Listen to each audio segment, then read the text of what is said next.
What is up, YouTube? I am Galdite74 here, bringing you guys Week 8 of the APM. This week we are taking on Slick Panther, coach of the Cleveland Escavaliers. We are going into this game with a 3-4 record, while my opponent is going into this game with a 4-3 record. To recap what happened last week in the APM, we actually won a game. Believe it or not, across all of my leagues I've been on this losing skid as of recently, and as last week in the APM we just so happened to win. Magnazone put in a lot of work and our overall matchup was just really solid, so that was pretty cool to see. To give you guys a little bit of background information about this week's battle, my opponent Slick Panther is a Goat Crusader. If you guys don't know who the Goat Crusaders are the team I'm in the PTL.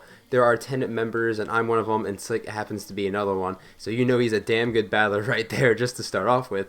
I personally think Slick is one of the nicest guys in the community and probably the nicest guy of all the Goat Crusaders, so you know he's a good guy. We have lost to Slick before, actually. We have fought him in the BFO Surge. That is not up on YouTube. We lost because my Toxicroak was not able to knock out his Seismitoad and sweep from that point. It was a really close battle, even though it was like -4 differential. It was still really close in the end. So I am really excited to face off against him again. He did start off slow in this league, however, he is on a 3-game win streak, so this battle is even going to be harder because he's got all that momentum building up for him. But hopefully we can try and overcome that. In regards to our matchup, he has Lando T and Scizor, guys, and you guys don't know this, but against Lando T and Scizor cores, I actually wrote it down, I'm like 0-4. I can never defeat that core, and it is just insanely hard for me to beat, so it's not going to be any different in this type of battle. But with all that information out of the way, we're going to head over and look at Slick's team. My opponent Slick Panther this week has a team consisting of Landorus Therian, Scizor, Suicune, Cresselia, Lucario, Snorlax, Salazzle, Umbreon, Ribombee, Druddigon, Electivire, and Maractus that can Dynamax. Now I expect him to consist of Lando T, Scizor, Suicune, Snorlax, Salazzle, and Ribombee. He could bring the Electivire and Lucario, though they are definitely on my radar. But otherwise, the other mons on his team, I don't really expect to come too much. Druddigon gets walled by a lot on my team. Umbreon I can take advantage of. Same with Cresselia. And Maractus, well, Maractus like maybe because I can Dynamax. I don't see it coming realistically. That is basically a rundown of his team. Threats that are on his team. The Salazzle. You guys know I love Salazzle. Salazzle is in my top 3 at this point, favorite mons to use. It's definitely gone up since the generation has started. Probably one of my favorites next to Hippowdon. And that thing is just so good against my team. I don't have a really good switch into this thing, and it can just Toxic Sub down at my walls, except for Gliscor. And my Gliscor doesn't really appreciate Specs hits if he decides to bring a really offensive Salazzle in that regards. That Salazzle's just a really good mon, and I have a hard time sort of dealing with it. Another mon that is low-key a threat is the Electivire. I did mention that could come. I only said that because my switch-ins to that are very limited. A Scarf Electivire is 100% what I expect if he decides to bring that. I don't really see, like, it could come, but like I have a Serperior, a Gliscor, a Goodra, a Magnazone that all resist electric type moves.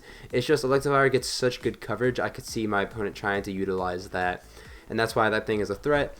And then Lucario finally, because Lucario, my switch-ins are not that great. I have a Gliscor, but it takes one Ice Punch, and then I have some serious problems.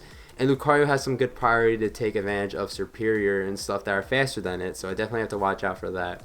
Otherwise, everything is like Lando T and Scizor actually isn't that great against my team, but a good trainer like Slick probably knows how to beat down my team with those 2 mons, so I have to be careful about that.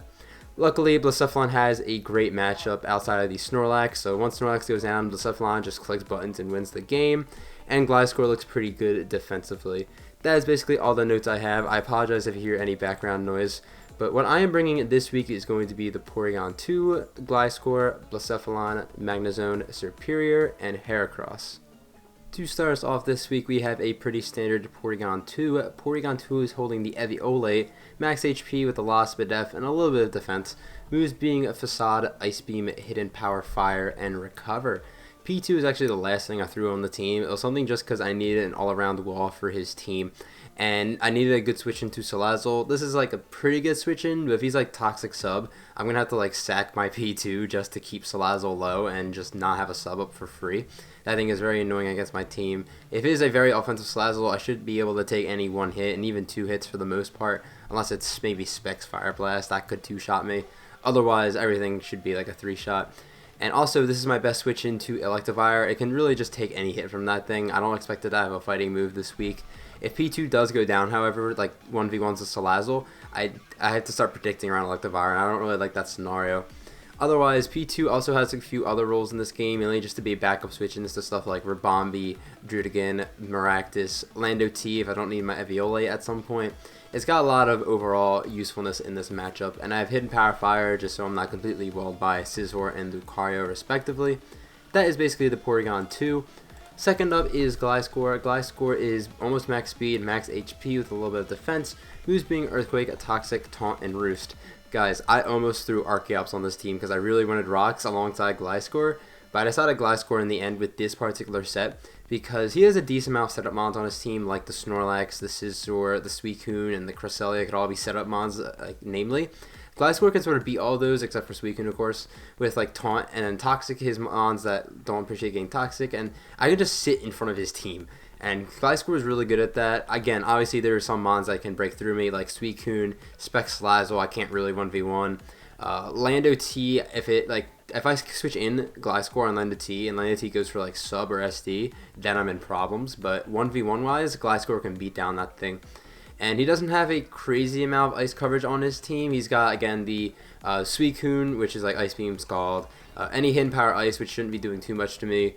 Lucario gets Ice Punch, and the Electivire gets Ice Punch. Otherwise, Gliscor can just sit here and just be a really big nuisance for my opponent. I really feel like that was very valuable this week. I did have to give up Rocks again, but I felt like it would be a good trade overall. Third up is going to be our win con of the week, is going to be the Blacephalon. Blacephalon is modest nature this week with a lot of speed, who's being a Flamethrower, Shadow Ball, Knockoff, and Trick.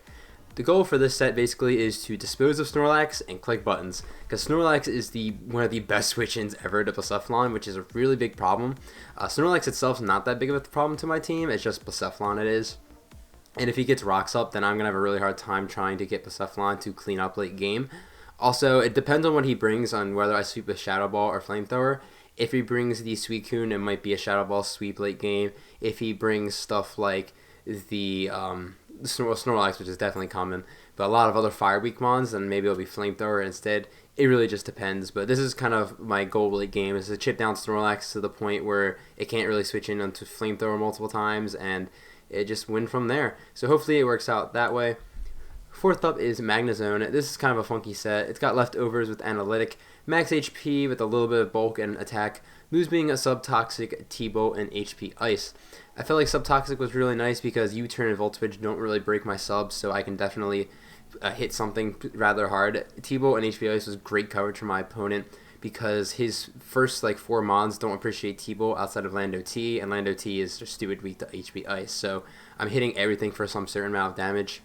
I thought about Magnapool originally just to trap the Scizor particularly. I can't really trap the Lucario because it beats me.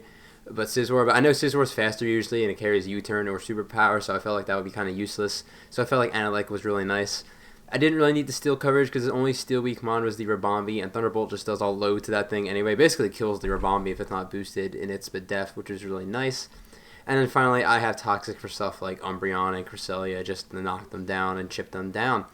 And that is Magnezone as well. That's also sort of sits in front of his team. Not as effectively as Gliscor, but still does a good job. And it applies a lot of offensive pressure in comparison to the Gliscor. Fifth up is Serperior. Serperior is a pretty offensive set with a little bit of HP with the Tanga Berry, moves being Leaf Storm, Giga Drain, Hidden Power Fire, and Substitute. I didn't want Giga Drain on the set, but I know Suicune can definitely PP stall me out if it wants to, so Giga Drain was the next alternative for that. HP Fire was for the Scizor and the Lucario. I'd rather be able to touch the Lucario and Scizor as opposed to the Salazzle, because I feel like Salazzle will be a little bit easier to try and break down, just a little bit. And another mon I can't really touch is Drudigan, but I can sort of wear that down with other mons like the Gliscor I mentioned earlier. And after that, Superior looks really good. Its speed tier is okay. Again, with Rabombi and Salazzle running around, it's not that great in this matchup. That's why I don't want it to be the win con. But for whatever reason, if both those go down, or at least if Salazzle goes down, I can try and break through my way through Rabombi because I have the Tanga Berry. And I felt like I could catch my opponent off guard with that. That is Superior this week. And then finally, we have our Breaker of the week. We have Heracross. This is going to be the Flame Orb set, which I like to bring a lot. Moves being a Mega Horn, Close Combat, Knock Off, and Protect. Protect it, scouting, get your Flame Orb up and all that nonsense. His only real switch into this Mon is the Lando T, and my Lando T is a good Mon to switch into this. It's going to kind of force Lando to be defensive this week, and defensive Lando is not that scary against my team, so I feel like that's going to be nice, and if I can knock off its item, it would be even better. This takes advantage of a lot of his Mons, like Umbreon, Snorlax, Lucario to an extent, I say that really lightly, and other Mons as well, like Scizor as well. I can take any one hit, and just Close Combat and Mega Horn are just so good against my opponent. I feel like that'd be really useful. And that is going to be Heracross, and that is going to be the team this week. I'm really skeptical about the Blacephalon late game because he does have a Snorlax, but I do have a lot of Mons. I feel like I can sort of deal with that alright. Otherwise, I think I'm going to have a fun time here. I also don't have Hazard Control, which is, again, why I wanted Archeops on this team, but I think we're just going to have to deal with it this week. We're going to head over to Pokemon Showdown, and we're going to watch the battle.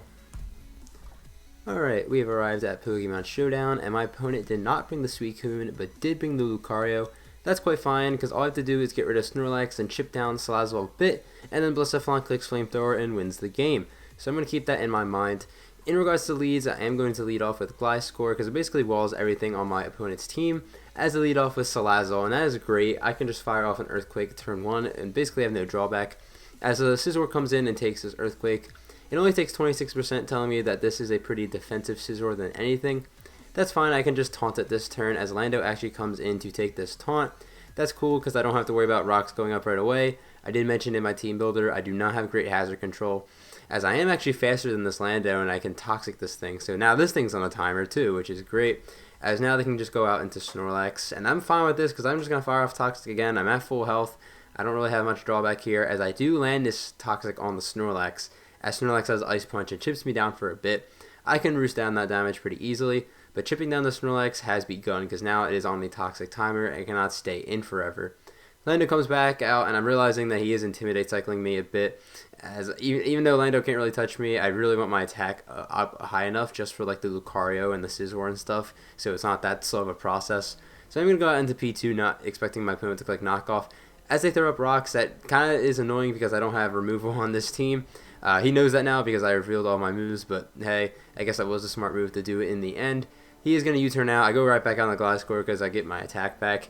As he goes out into the Ribombee and Ice Punch Lucario, and even Salazzle, the only three things that can beat Gliscor in this game, to be honest. So I'm going to switch out and go into Magnezone as they fire off a Moonblast, and that did a lot of damage. I was thinking this thing got his specs, as they get a Spatak Drop, which is kind of annoying.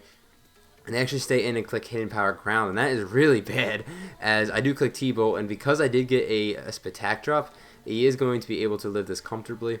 He did tell me after the battle if he didn't get the Spatak Drop, he would have switched out, but even if he went out to Lando, it would have been nice Toxic Chip, and nothing else really wants to take the T-Bolt.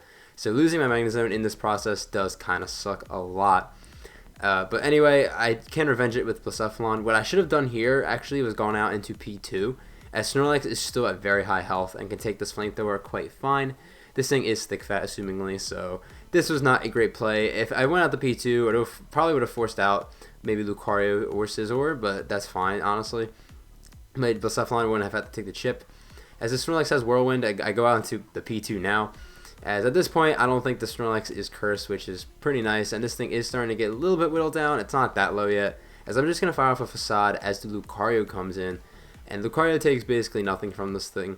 And this sucks because I don't really have a great switch into this thing. I just go on the Gliscor, and my opponent Slick makes a great play and goes for Ice Punch and knocks me out. It is 69%, that's pretty funny.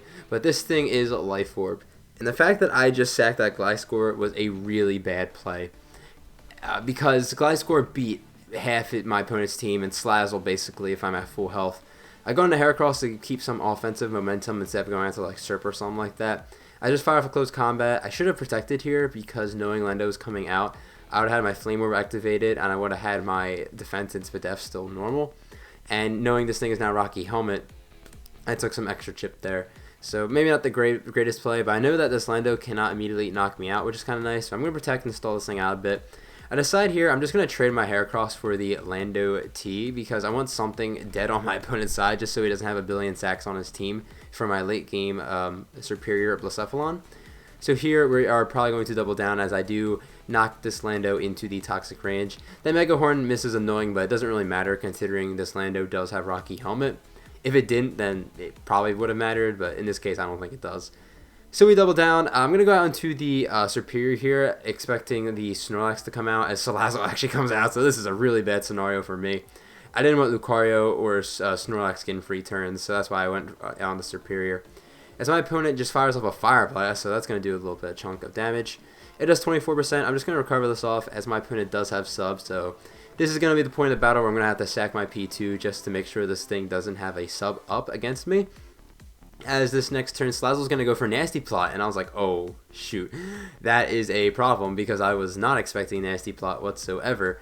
And now this thing is going to hit pretty hard, especially because it has Fire Blast, and that is a 2-ko.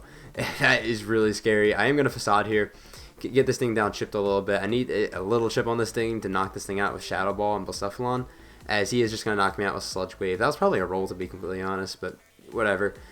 This is really bad, honestly. Things are not looking good. I have to go out on Blacephalon, and I have to click Shadow Ball at this point, as luckily he does give me the Salazzle, and that's pretty nice.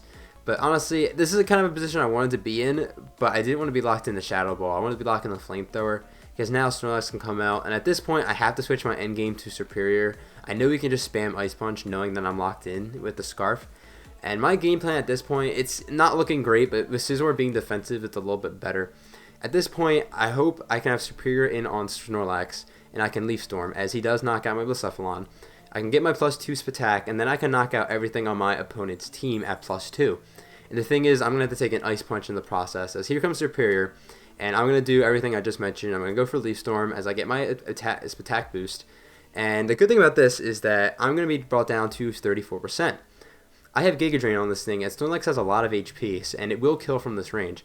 So I can get Snorlax's HP back, and maybe I can start to live hits. Unfortunately, my opponent Slick does the smart thing and goes out in the Scizor, and I only get 9% back from that.